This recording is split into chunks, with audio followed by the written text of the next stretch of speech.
Hello and welcome to the Gardening Channel. I am your host Mike Ventura. Certainly my pleasure to have you folks with us.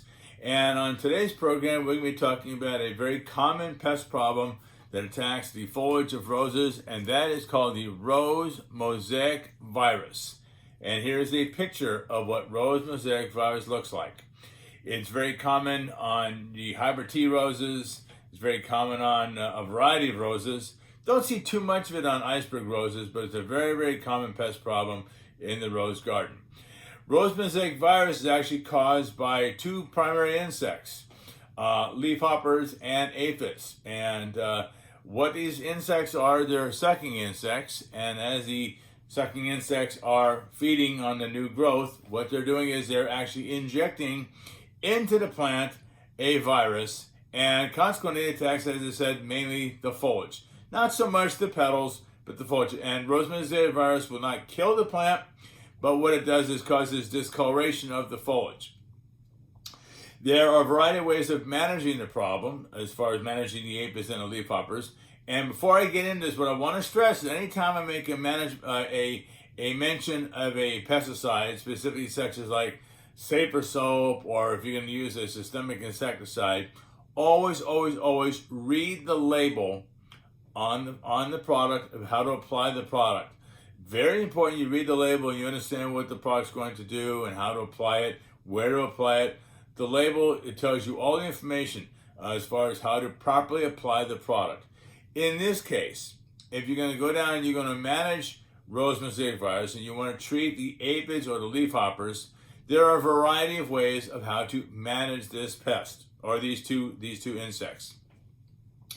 First thing is, if you're going to use a contact insecticide, such as like a safer soap, that is just exactly what it is. It is a contact. So you have to physically see the pest, make contact, and you can use like a product, as I said, safer soap, which is a very safe product to work with. Again, read the label, but you have to make contact with the insecticide on the pest to get control.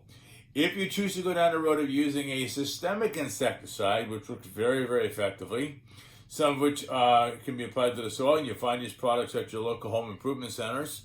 What you can do is you can apply them to the soil, and then they get picked up by the root system, and they get distributed throughout the plant. And what I'm going to do is post on my, in the community section of the YouTube, the picture of the leafhopper and also of aphids. And then you can take a look and see, so at least you know the kind of pest that you're dealing with. And if you have an issue with rose mosaic virus, how you're going to control it. Also, what you want to do is when you're fertilizing your roses, stay away from fertilizers that promote fast growth. The reason I bring this up is because aphids and leafhoppers are both insects, being sucking insects, and they are going to go after the nice new young flush growth. So if you're using fertilizers which promote a lot of foliage production, consequently, what's going to happen is you're going to be producing a lot of food for the aphids and for the leafhoppers. So that being said, you want to go for flower production. Flower production is enhanced by using bone meal. And bone meal is organic phosphorus. So you do that and you'll be promoting more flower production. You're not going to produce foliage as fast. So consequently, you can help manage the amount of population of new growth by decreasing the amount of new foliage production that the plant is putting out. And of course, you tie that in with using the insecticides, such as I said, safer soap works very well, but your home improvement center has a variety of products that will give you effective control for your insects, whether it be aphids or for leafhoppers. So with that, I want to leave you with the information to how to manage the rose garden a little bit better.